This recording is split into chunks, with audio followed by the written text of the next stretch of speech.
Not everybody can be a risk taker. You know, either you're married and you have children, you got to provide. I can only relate to myself. I was single at the time when I took the risk. I didn't know if it was going to work out. I was leaving a guaranteed job. I remember when I went to quit the police department, my partner looked at me and goes, well, you crazy? Why don't you put in 10 years so you get vested? Yeah. And I said, well, I'm not going to wait around another 4 years, $7 5 years. an hour. Yeah. So I'm going to go and take the risk. Yeah.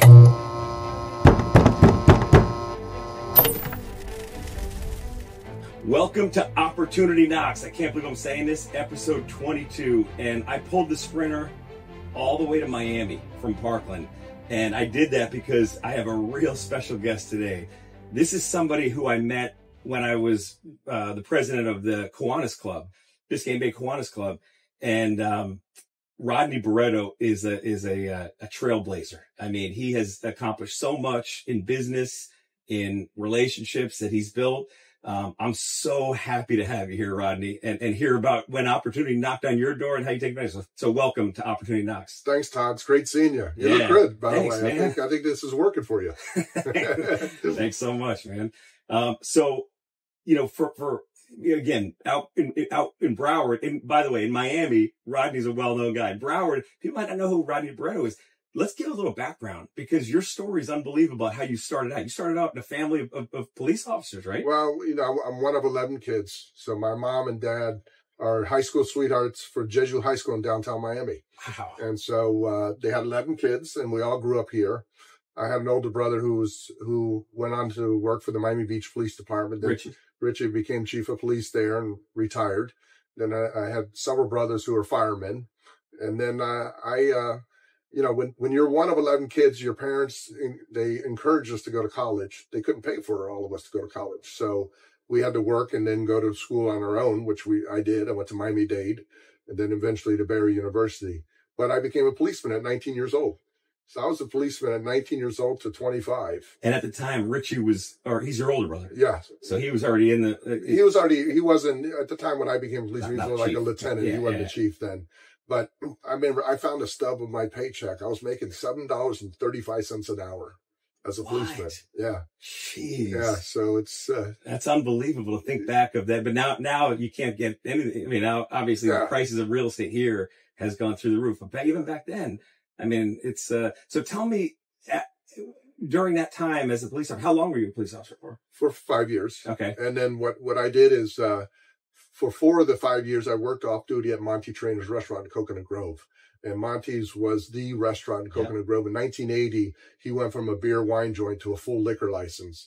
And it was the most popular place in Miami. And in fact, on Fridays, Saturdays, and Sundays, there was a line around the block to get in the place. And I was the off-duty policeman there. So I met all Miami there.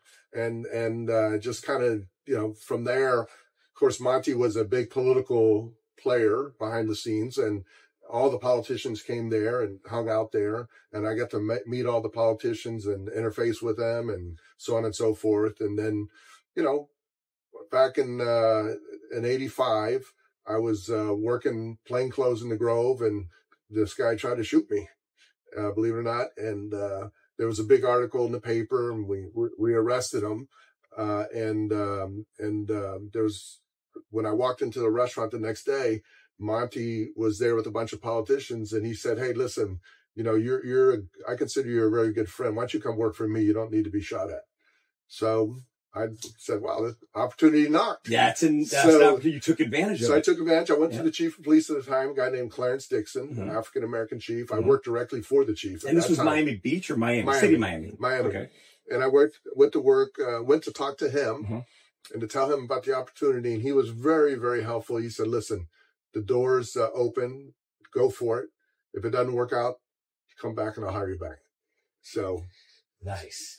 And so I did it. I took the chance. Now, you know, I wasn't married. I was single. I didn't have all those circumstances. Didn't have all those constraints. So I saw this as an opportunity. Sure. So back then, Monty had 9 restaurants and clubs. He was the place to hang out and go to, and I immediately immersed myself into his business and kind of became his right-hand guy. And so that was the hospitality business then? Yeah, it was the hospitality. That's what Monty did always? That's what was his... Yeah. Oh. Yeah. I mean, I've heard of Monty's, but I didn't know his background. Yeah. So you worked... So did you learn the operate? Because that's a whole different world there, especially from being a police officer to hospitality. Yeah, but I didn't actually run the food and beverage or any of that. I was more kind of like his guy, and if he made a decision, I executed it for him. Got it. So operations, kind of like and he was a big civic guy, so he brought Miss Universe here, Miss USA.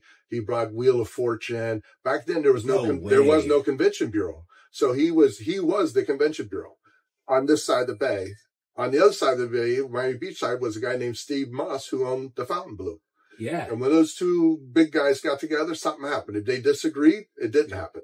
And so but there was no organized convention bureau. None of that exists at that time.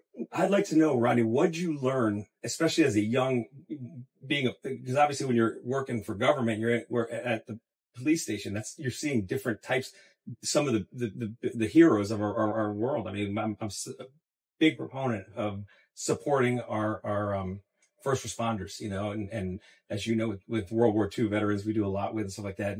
But that side of it, when you see that, and then you go to a business side, something like Monty Trainer, how you're saying it, that's a big change. He's getting things happening from a big picture. What did he teach you when you saw him from afar and or actually you were pretty close up because you were working closely with him? But is there something that he saw him do that says, he made this happen? Here's what so Monty was, he still is, he's still alive. He's a great friend, bigger than life. He's a connector. He knows how to put people together. Mm-hmm. I don't care what walk of life you were. He always had time to talk to you, listen to you, help you, give you advice, help him financially. He was just a go-to guy, and did a phenomenal job of being there and promoting Miami. He loved Miami. He just loved promoting Miami. He actually I remember when he put a group of guys together, they put up the money to bring UM basketball back. UM basketball had disappeared. It was their efforts that brought basketball back. What year was that? It was in the early 80s, like mid-80s. Yeah. If you look it up, I mean, he's the one. One of my good friends in Parkland, Jeff Douglas, played basketball for UM back in the probably 60s or something before. Right. But that's interesting. I didn't know they was gone. So he brought it back. Yeah. Wow. So you do that. You learn from Monty. He was kind of a mentor, obviously a mentor. Yeah. He was the mentor. So how did Barretto Group, how did that come about? So again, I was very close to politicians, mm-hmm. and someone came to me and said, "Hey, listen, if you can get full support for my issue, I'll be willing to pay you some money if you can do this." And I said, "Oh, let me try." And I learned the issue, and I became an advocate for the issue, and was able to go get the votes for the issue. And the person paid me, and I said, "I can do this. It's not very difficult, And so from there, this light bulb went off, and that's when I started Rodney Barretto and Associates, mm-hmm. and then I started. Then it became Marketing Projects Inc. And I just started, represent people who wanted to do business with local government. And they were going to you now. They were coming to you when they heard that you can get things done. Yeah. So what advice can you give for, in other words, what's a trait or, something that I had the mayor of Broward on, and he was telling me preparation. He kept on saying, you got to be prepared, be over prepared in business. Is there anything that you could say that what you say is, here's a trait that really helped me get along? So I think, I think being a former policeman gave me a lot of credibility, mm-hmm. but your word is your honor. And when I went to advocate for an issue, I gave both sides of the issue.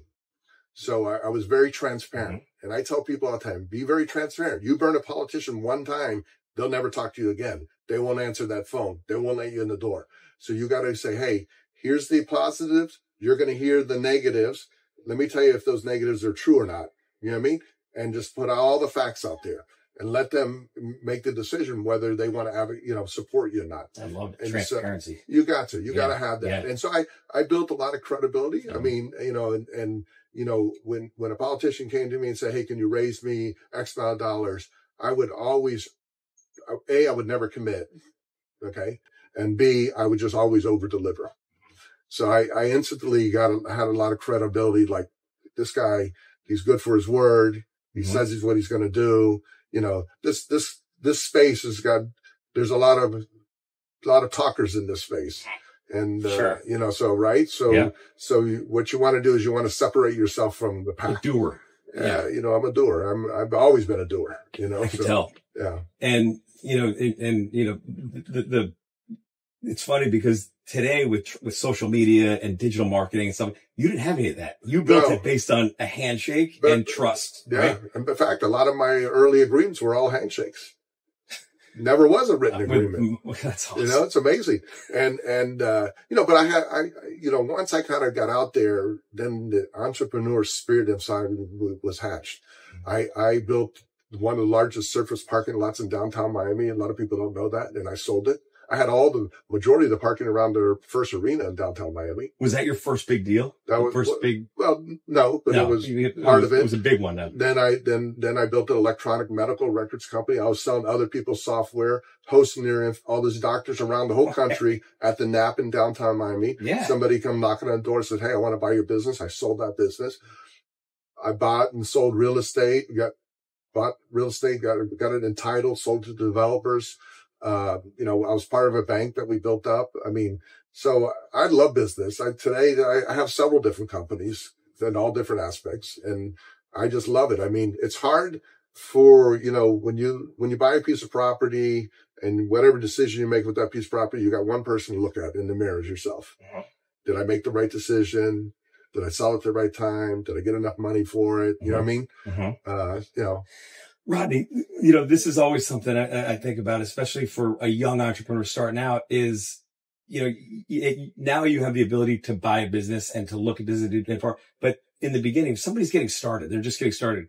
Can you recommend something? In other words, if they find an opportunity, a deal out there, whether it's in real estate, a business, whatever it is, they could still, even if they don't have money, they can make money on that, right? If there's a deal. So is there any Well, I think, you know, and I tell people this all the time, and I actually have parents who call me all the time. Can you talk to my kids? You know, could you, you know, inspire them, help them, put them on the right path? And I tell them all the time, you know, people who are very successful business people are risk takers. Not everybody can be a risk taker because, you know, either you're married and you have children, you got to provide, you got roof over your head, you got health insurance, you got groceries on the table. You know, I can only relate to myself. I was single at the time when I took the risk. I didn't know if it was going to work out. I was leaving a guaranteed job with guarantee. I remember when I went to quit the police department, my partner looked at me and goes, "Well, what are you crazy? Why don't you put in 10 years so you get vested?" Yeah. And, you know, and I'm that was the mentality. Yeah. And I said, well, I'm not going to wait around another 4 years, $7 5 years. an hour. Yeah. So I'm going to go and take the risk. Yeah. So I tell people, you know, you got to be a risk taker. Yeah.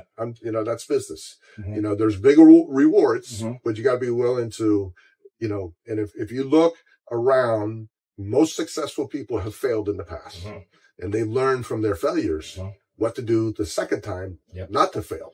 So I think that, you know, to your young listeners, that's an important thing, just to make sure, you know, you learn from your mistakes. That's great. Yeah. I want to talk about some good stuff now, which is the Super Bowl. Yeah. What you did to that. That's awesome. So how did that come about? How'd you get in that position of bringing the Super Bowl a year? So 38 years ago, a guy named Dick Anderson, former all-pro safety for the Miami Dolphins. It's funny because I literally just left breakfast with his son, who I'm giving advice to on what to do. Anyways, so Dick asked me to get involved with him. He was the first chairperson of a Super Bowl committee in Miami, or actually around the country. And then he asked me to head up government affairs for him. I did. And I've been on the committee ever since. 38 years now. It's been 38 years? Yeah. Oh, and what's the committee's, the mission of the committee is to bring Super Bowls to Miami. So Miami has the most amount of Super Bowls ever in any other city. We have 11. I've chaired 3 of them, more than, I'm the only person in America that's chaired 2, now 3. So I got my own football record. So, and I've literally raised $100 million and all kinds of in-kind service to put on Super Bowls for Miami. The good thing about Super Bowls for Miami, and I tell people all the time, it's all the business that's generated, right? It starts at your airport. It's rental car companies, it's hotels, it's restaurants, it's the shopping, it's corporate America at its best. They come here, open checkbook, open credit card. They're entertaining their guests.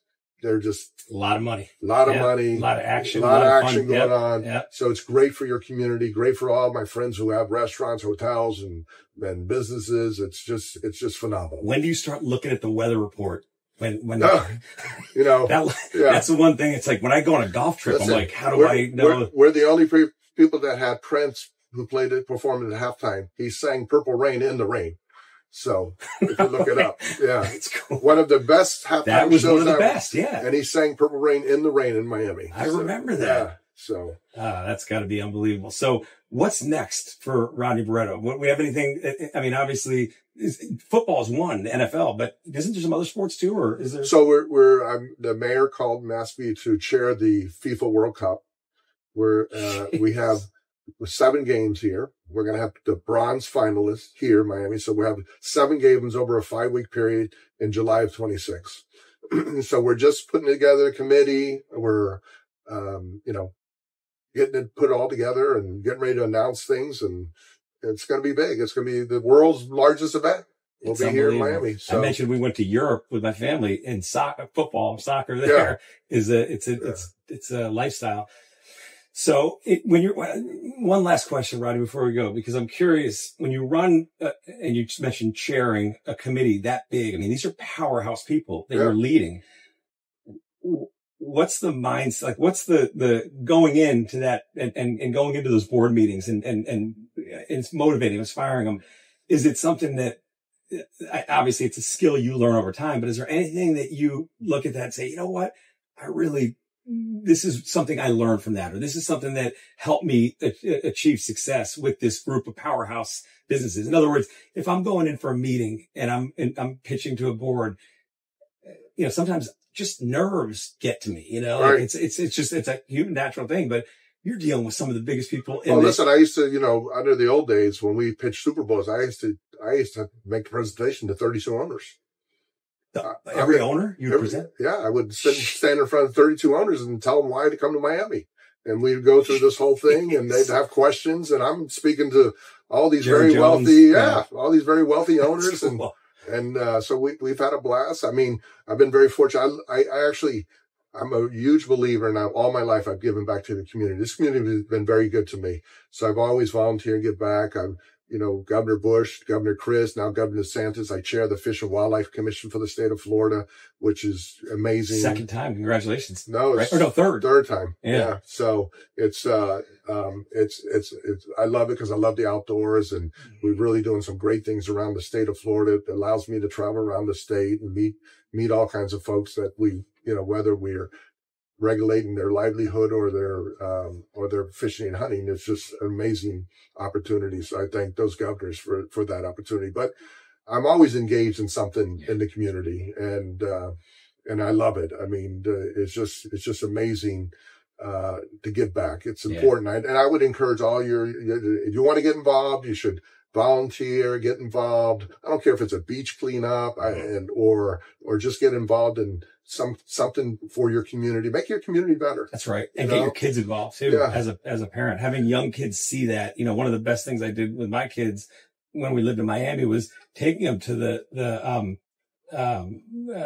Boys and Girls Club and urban, all the events that we had. And it was like, I want them to see it because it's not always. So it's so funny you say that. It's like, even if you go down our expressways here, they're all landscaped now and all that. Yeah. Before they used not to be. Right. And I made the presentation in front of all these different government bodies and said, listen, we're bringing all these people to our community. We should be, we should have this, it shouldn't just be grass and rocks. Yeah. So we've got everything landscaped and it looks a lot better. And I'm a big proponent of how the community needs to look and feel, because it's important, not only just because of visitors, but we live here full time. Yep. So we're looking at it full time, right? So, but those are the things that are important. That's great. Rodney, I can't, I know you're a busy man and taking, this time out of the day to speak with us and to give your insight, and, you're just an awesome guy, man. I really appreciate you, and can't wait to see what's next for Rodney Barretto. Yeah, well, I appreciate you coming down here and spending time and coming south. And we live in, and I often say this, we live in not the hottest city in America, but the hottest city in the world. Everybody wants to be here. Yeah. And you see it now since the pandemic. all the companies that are moving here to South Florida. It's become a real melting pot. It has. And you mentioned Monty's. Haracones was another one, and they he just retired after, and he was my first client. Yeah, well, I used to love his original restaurant. And I'm the one that encouraged him to go into the park and expand his restaurant. Oh, really? Yeah, and I told him how to do it. I told him how to do it. City-owned. Yeah, it was a city-owned park. I told him how to do it, who to talk to. Great. Yeah, I used to go there all the time. What a great place. What a great guy. Yeah, he is. Steve. He helped me out. You know, he saw me sitting there, Rodney. Yeah. You know, just started my company. Just lost my business before that. I had a kid. And he sat down next to me and he said, "You're always here. I see you having coffee." I said, "Yeah." And I introduced myself and he said, "I can help you out." And he starts bringing lawyers over and he goes, "I want you to meet Todd Patton." Yeah. He goes, "This is the top lawyer." And I'm sitting there going, how to talk about an opportunity knock. And we had stayed friends for many years. So it's good to see what he's accomplished over these years. And, isn't he having a $5,000? Yeah. I guess this week, next week. But, again, thank you so much, Rodney. All right, man. All right, My pleasure. See you. Yeah, thanks, man. Yeah, brother.